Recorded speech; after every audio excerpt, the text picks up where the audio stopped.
Hey there, I'm Chris, otherwise known as Killer Dog or KD. Today we're going to be taking a look at all the holy monsters that came out in 2023. I've done the Earth and Fire already, those were longer ones because I talked about other general stuff. Now we get into the shorter videos of Holy, Shadow and Storm before Water, when I'm going to overview things again. Holy has not had the best support in recent years, and also not the greatest support this year. The much more exciting videos are the Shadow, Storm and Water ones coming up, but there are some interesting things to talk about in this. So the topics of this video, first off talking about Holy generally as an element, then we're going to talk about the new monsters, then the highlights and the power level, and I've called this the year of power creep, because we had a lot of buffs to Mythics and a lot of strong monsters this year. Like I said, mostly in the next 3 videos, but there's some interesting stuff in this. So we've got 2 new Mythics, 3 Legendaries, 1 Super Epic, which is the Virus Dragon, so we're not actually going to talk about that, and then 2 0 to 4 star monsters. Holy for some reason seems to get the 0 to 4 star monsters, no other element gets them, and we got 2 more this year, but anyway, that's how it is. Holy is a really tanky, slow element, which is not the best when it comes to Link, kind of for that reason, because there isn't much fast stuff going on, and it just hasn't had much support. I think it was about 5 years ago now, it was the best Link element, and then it just has not really had any support. There's basically no Link stuff in it, so it's just ended up becoming like the worst element, really. But there's a few big standout monsters in it, Momo, for example, being one of them, and yeah, some cool stuff. Angel Lion as well was the top legendary for a very long time. Anyway, so a bunch of angels and dragons. That's kind of how Holy is, and the themes in it. We have the healing theme. You can see there's loads of monsters on this screen, a lot of different healing that it can do. Specifically as well, healing teammates is a big deal in Holy. We've got Survivor, basically lasting a bunch of time, fits the tanky kind of theme that Holy has, and so there's a bunch of different Survivor stuff. It's also got Retribution and like Purifying Mist type stuff as well, which is all defensive, defensive type stuff. And more specifically, in Survivor Retribution, that's like as opposed to blood moves. Holy does have blood moves. Obviously, every element has blood moves, but it has more of that kind of stuff and less so much of the blood moves being charged. And then it's got a revival sub-theme, so this is something which is seen a little bit in the other elements. It's become a bit more of a thing in the game over the years, but Holy does it most, and reviving things is, makes sense with Holy. Got the whole angelic type theme, and like I said, less blood moves, but also there's not much poison at all in this element. There's poison in basically every other element at this point.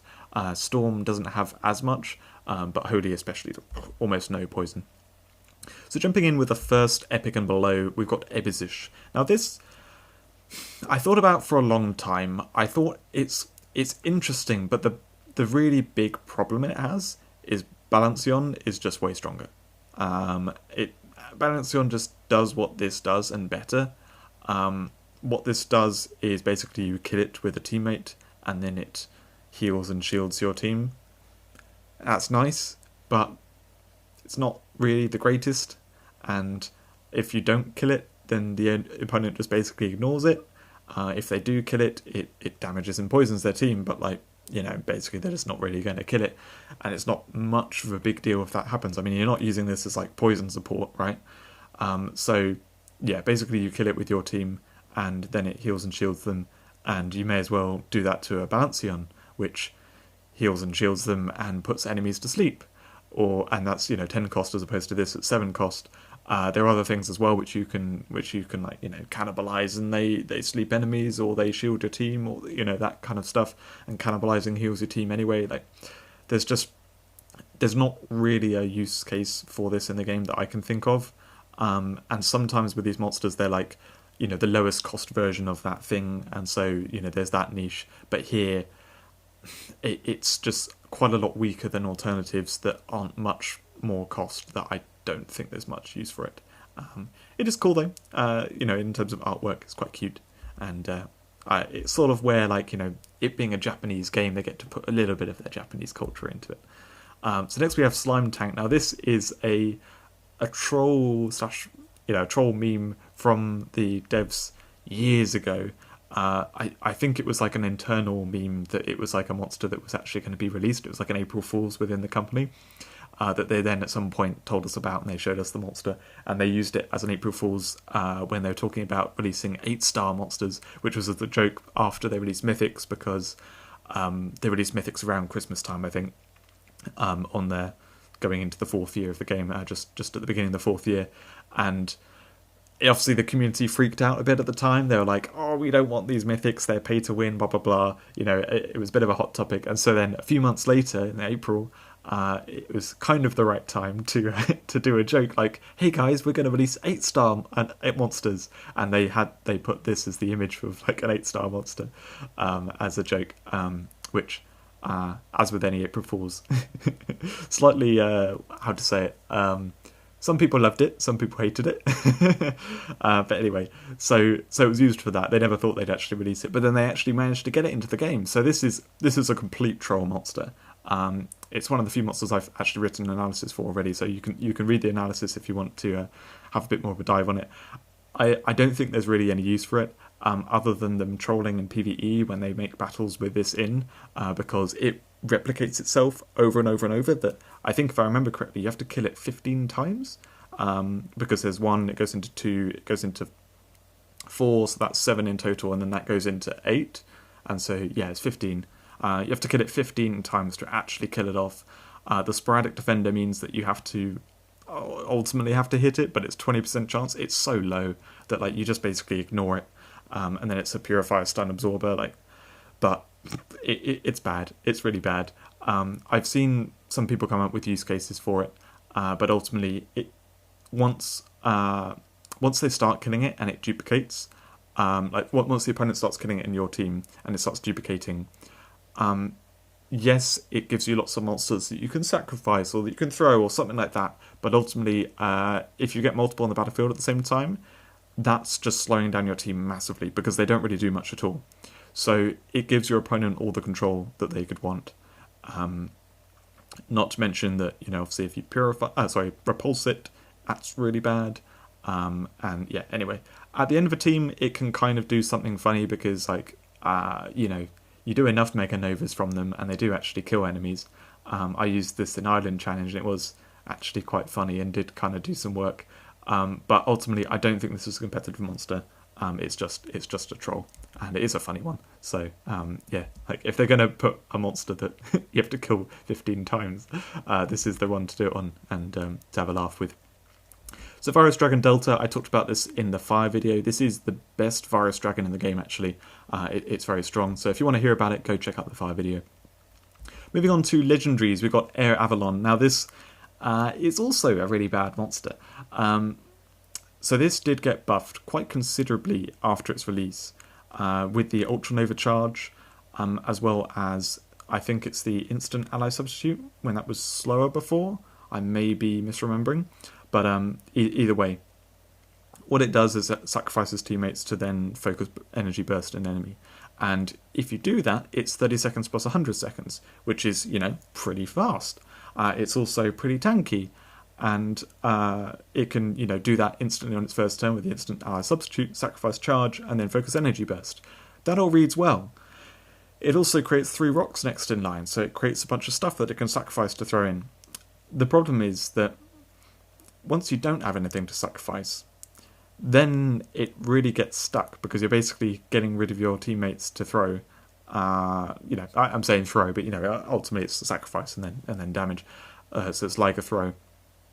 It's not really ideal. Then also the Ultranova charge. This does double charge for the energy blast, which is quite nice. I think it actually kind of does enough damage. It might need an additional charge to really one-shot the tankiest things. But either way, it comes around a little faster than you'd think. 200 seconds is a long time, but you can't ignore it forever. But it's just not very good. It's a little bit too slow to do that charging stuff. The attacking with the sacrificing teammates is pretty quick, but like I said, as soon as it doesn't line up well, it's a big cost. And the time freeze also is awkward because if you want to do either of the slow moves, the 200 seconds or 250 seconds, you cannot give turn to it afterwards to then, get the chain going. Keep the chain going with the stuff. So I don't really see much use for this monster. People are just not really using it because you can do better things. You can do way better things in the game than using this. But when you meet it in PvE, it is a bit annoying because you do need to actually take out the rocks and blah blah blah. Sometimes it will get an attack in. If it does the instant ally substitute, I think I messed up the word there. If it does the secret skill and creates something to sacrifice immediately, it can get one attack off. And if it's buffed as well, it can do that and then energy blast, and that's a pain. So annoying to meet in PvE, but otherwise it's not really going to do too much and not a good monster for anywhere else. Next we have Garden Fairy Sakura. I talked about this in the Fire video, so if you want to hear it gone into detail on, then you have to watch that. You'd only really use it with the other Garden Fairies, so there's not much point talking about it alone, which is why I talked about it there. Next we have Jalunga. Now this, other than being one which people eternally misspell because it's quite hard to remember exactly how you spell this, I like to call it Jerlu. I think that's much easier to spell. This is a really interesting monster, one which I initially didn't think too much of, but as I've seen it, I've kind of come to like it more. Now, I still think my original analysis of it is kind of the important bit and correct, and that is that it's all about the secret skill. So let's just ignore the secret skill for a second. This has 3 different killer moves, Protector, Sleep, and Toxic Killer. These are the 3 weakest killer moves. So even though it's got full attack stats, it's not really one-shotting anything that has, below low defense. So, anything that has highish defense, anything that's HP boosted, any mythic, it can't really one-shot with any of these moves. Having the void on them is nice, but you're going to have to hit with something else, or you're going to have to use the moves twice over, which means it's 160-second killing, which, when it's not piercing or anything, no kind of benefit other than void. It's not really where we want to be. It's got the high speed, so, doing that style of the match, that can be quite nice. That's what the original design of these, twin killer type monsters that have high speed and high attack did, was they'd be on the front line, they'd take out an enemy thing right at the beginning. For example, removing a protector. But it doesn't really, do that particularly well. It also needs 2 kills for the Bloodthirst, so, you may be able to find and get 1 kill, fine, but getting a second kill is a bit awkward. And then you've got the defensive passives, which combined are really, really good. So basically it just has massive defense the whole time, so this tanks super well. But if you're not getting kills with it, then, who cares if it's sat out there not dying? So what this really wants to do, because all that is just very subpar, not good enough. What you really want is the secret skill, which is 1 of each element on the battlefield, counting both your team and the opponent's team. If that happens, you then piercing one-shot the entire enemy team, and obviously that charges Bloodthirst, and that move is only 100 seconds, which means it chains into the Bloodthirst reasonably well. All the enemies that enter will get a turn before this, gets a turn with Bloodthirst, but it's not put out of play massively, it's just, put back by a sort of normal amount of time, and being so tanky, they are going to have a hard time dealing with it. And bear in mind, this was one of your monsters. You still have 3 other monsters that have turns that will be, interacting with the enemies coming in. And so they've got a very fair fight of 4v3 before this comes back and is a, really tanky Bloodthirst monster that can also do some void stuff. That is very, very good. So to do that, you basically need to have 4 different elements on the battlefield, and the opponent needs the other 2. Where you can mess with that is you can use teammates that can remove your teammates from the battlefield, either sending them back, cannibalizing them, anything like that. If you have a little bit of that, you can then adjust between, 5, potentially even 6 different elements to change what you have on the battlefield, depending on what elements your opponent has on the battlefield, to, I want to say almost guarantee, but, that massively increase the chance of you being able to line up all 6 monsters on the battlefield to do the secret skill. Now, you may not be able to do it for Jalunga's first turn, but you can get it lined up very quickly and the opponent will have to very much play around it to make sure that it does not happen, because if you pierce and kill 4 enemies, it's very hard for them to come back from that. Because, like I said, it's only one of your monsters. It's not put out of play, all that kind of stuff. Like, it's usually a game win. I'm sure your win rate increases dramatically when that actually happens. So it's not actually as hard to build around as you think when you look at it, and that's what I slightly undervalued when I first looked at this. And then I saw people using it in practice, and I was like, "There's really cool stuff you can do with it." Like, people figured out how to make this work, and it's one of those things that you build around, and the payoff is absolutely there. Like, it really works. So Jalunga is a very cool monster. I hope people love it. I've definitely seen a bunch of people enjoying it, and if we're ever in a meta where like certain elements are popular, it becomes even easier to set up because you can use the monsters that aren't those elements. You definitely need some kind of decent collection to be able to build a functional team that works normally but also allows you to learn up secret skill well. But if you can do that, it's a really good monster. The first mythic to talk about is Breedolith. Now, I'll just say from the outset here, I underrated this mythic. The tiers that I've got here are too low. I decided to just stick with the tiers that I had for monsters rather than like change them and alter things and that kind of stuff. So I'm just saying it rather than changing it. But this is one of the top mythics in PvP. I'm saying it like that because it's not an S+. It's not an S, but it's like S-, and it's like very solid S-. So this, what's amazing about it is the entrance.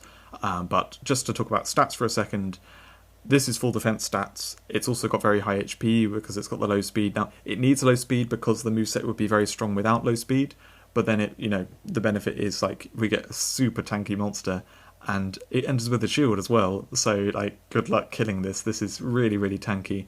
It's also got no killer weaknesses, so yeah, really, really hard. Oh, I say no killer weakness. It's got poison killer weakness. Depends how you play it. Anyway, it's also really good in its second form. It does most of what the final form wants to do. So the entrance is really powerful because both passives give an entrance. The one which is very easy to underrate is the clumsy entrance. So that pushes the next enemy to get a turn back by 100 seconds. That is massive. Like, we talked about other monsters which have, say, like a terrorize type move, which costs a certain amount of seconds for that monster and pushes an enemy back by a certain number of seconds. And it's usually like a sort of fairly even-ish trade of seconds, or maybe you put more seconds in than you push them back. That's often how it goes. This is not the case. First off, the clumsy entrance just happens. It also pushes back the next enemy to get a turn, which is most likely the one that you want to push back, because to maintain control, like, you usually want to kill the next enemy to get a turn. And the trade-off here is better because, in terms of time, I mean, because Breedolith gets a turn in, I don't know, it's like 70 plus 56. 56 per 35 is 90, and then it's like 85% of that, which is 14 of that, is like 75 seconds, something like that. I think I got that right. 75 seconds to get a turn, and you push something back by 100 seconds. So just as a flat rate, like, you could think of this as having roaring entrance and then pushing its first turn being forced to push back an enemy by more seconds than it takes to do that move. That's kind of what you're doing here with Breedolith on that entrance. And a monster doing that, we would probably say is good. Like, that is a really good effect for a monster to have. And that's what Breedolith has, like, at a baseline, on top of the other entrance, which is to shield everything on the battlefield.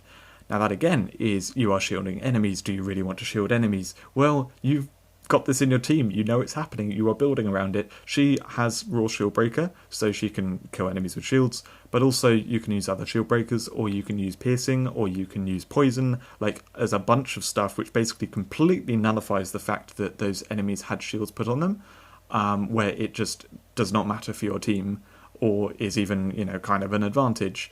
And then shields on your team is, in the vast majority of cases, a big benefit, because it makes your team harder to kill.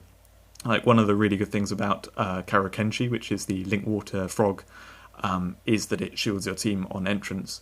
That's really strong in Link Water because it shields them, and then it has the Link Dual Give Turn, which is very kind of warping in the battle. Like, so if it gets a turn, it does that, and it's hard to kill because it enters with a shield, and also it either way, like if they have to focus and kill that, the rest of your team is shielded, so they're probably not dying, so it kind of protects the rest of your team nicely. Karokenshi is known to be a good monster. Breedolith does this too, plus also when doing that pushes one of the enemies out of play, so it gives them even less to deal with what you have on the battlefield. And like I said, you built around it so the shields on them doesn't matter. So the entrance from Breedolith is just super, super good. Like, really, really strong. And I think that should never be undervalued about it. And then its stats are super tanky, so it's very hard to kill before it gets a turn and everything. That just makes it a really good monster, without me having to talk about the moveset. And then the moveset, okay, it's slightly underpowered. Like, it's not amazing, but it's still good. So the Swift Ultra Nova, that's weak, but it can get rid of all the shields. So if things have gone wrong and you need to remove the shields from the enemy team, and or they're going to get in the way, the Swift Ultra Nova gets you like to do that. You can also get rid of stealth, other status effects as well. Purify Mist, it's a fast Purify Mist. That's a great support move to have. I love having Purify Mist on monsters. Exile is just it's a 130-second kill something. Sometimes it will line up, sometimes not. It's a nice sort of additional move to have. Now, with these, okay, we said like they're quite situational, quite good if they're an additional thing. That's why the moveset is not super strong. But the Raw Shield Breaker is the thing that's easy to underrate. So the way I saw this playing out is that it would enter, you'd have built around the entrance, you get some great value from that. It gets a turn, you kind of kill one thing, maybe kill a second thing. But probably, if that much time has passed, you would have had to awkwardly leave an enemy alive, and it's probably not one you actually want to kill by the time you're doing that second Raw Shield Breaker. In reality, what I've found when facing Breedolith is like, I'm using all good monsters. She comes in, she messes with stuff, she gets a turn, she kills any of my monsters of her choosing because they've been shielded, or they've killed off one of them or whatever, but there's still 3 shielded options, that there's a good option to Raw Shield Breaker, and then they just leave something alive because all my monsters are threats, so like what they kill, there's not any one particular one that they absolutely have to remove, that they can then leave one which is still a threat for her second Raw Shield Breaker. And so what she does is 130-second piercing killing on her turns, which is really good. Like, from the first turn, 130-second piercing killing, on top of the fact of like the big entrance and being really tanky and with a shield on her, like, that's how she plays. So in seeing her, my rating of her has just gone up and up. I think she's exceptionally strong. She fits into lots of teams as brilliant support that you can easily build around. It's very easy to build around her. And the secret skill is what kind of like allows her to maintain some use going forward.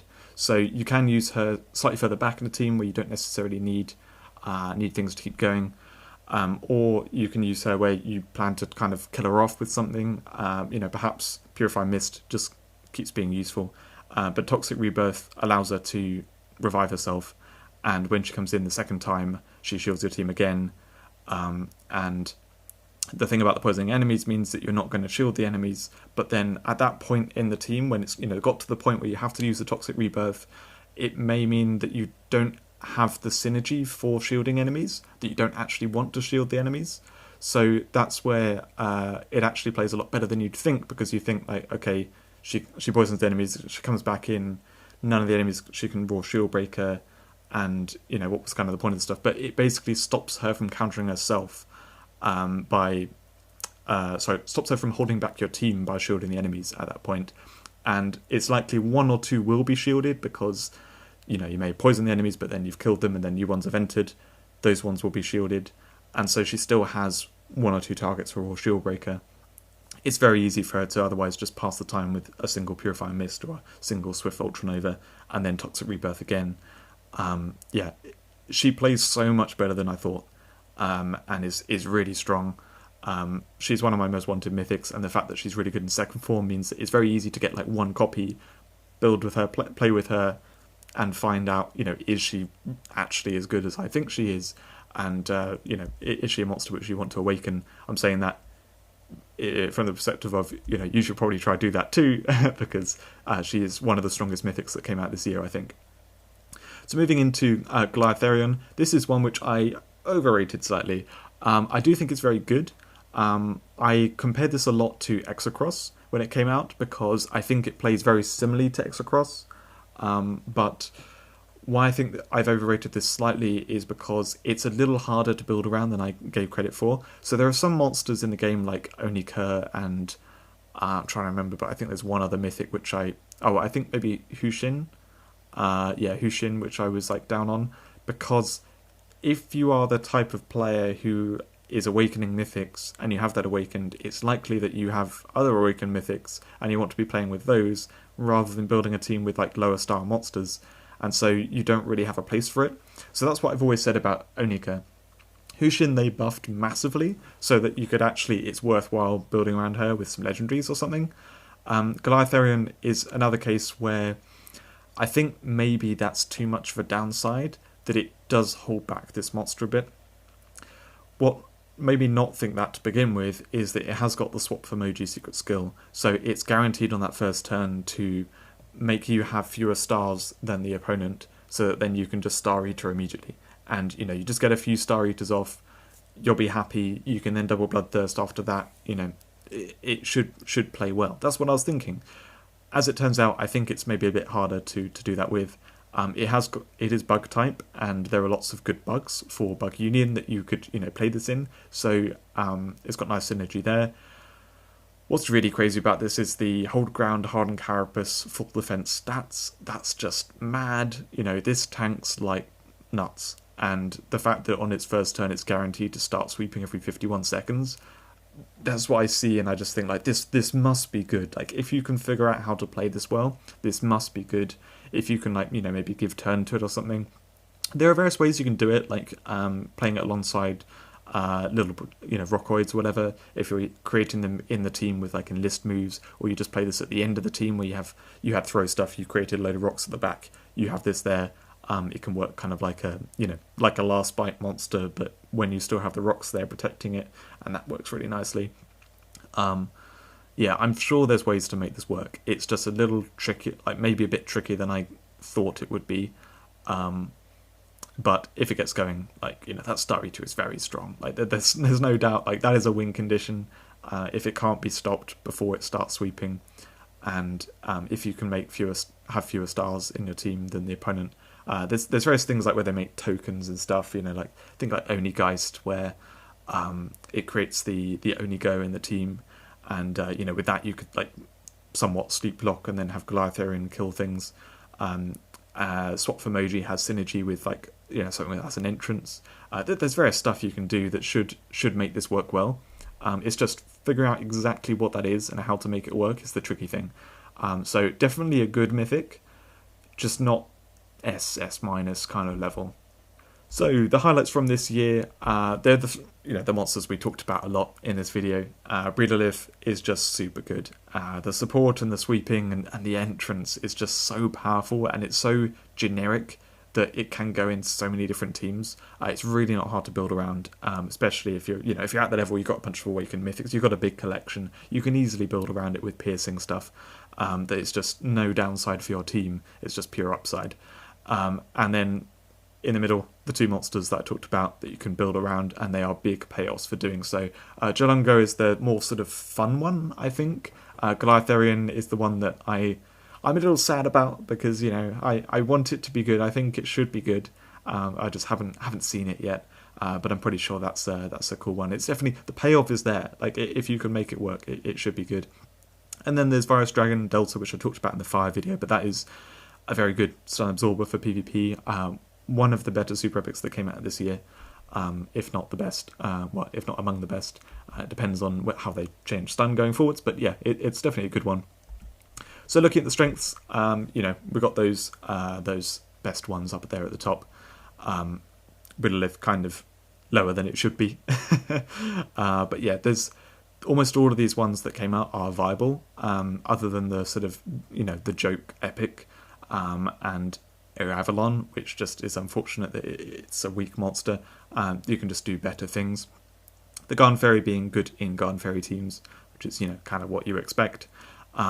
I'm happy with what Holy got this year. Holy's kind of been close to my heart because I did really like it all those years ago, and it just hasn't had the support. And this year we actually got some good monsters, some decent support, and it's nice to get Breedolith, which is holy and not solo, because so many of the good holy monsters have some kind of solo aspect to them that you can't actually use them with other holy monsters. That said, actually, Jolunga Jolunga is not for holy. That's for like multi-element. So yeah, that's holy's way. They get all the monsters. They're like, yeah, use this with a mixture of elements, or use this with something else, rather than use it with other holy monsters. So yeah, still no link support. I'd like to see some, but maybe next year, maybe the year after. I don't know. So at some point it will happen. So that's it for this video. Hope you enjoyed it, and I'll be coming back with the shadow one, which we got a lot of shadow monsters, so that's going to be quite a big one. Well, I say quite a big one. There are some exciting monsters in there. So yeah, the next 3 videos are going to be some hot stuff. So thanks for watching. I hope you enjoyed this video.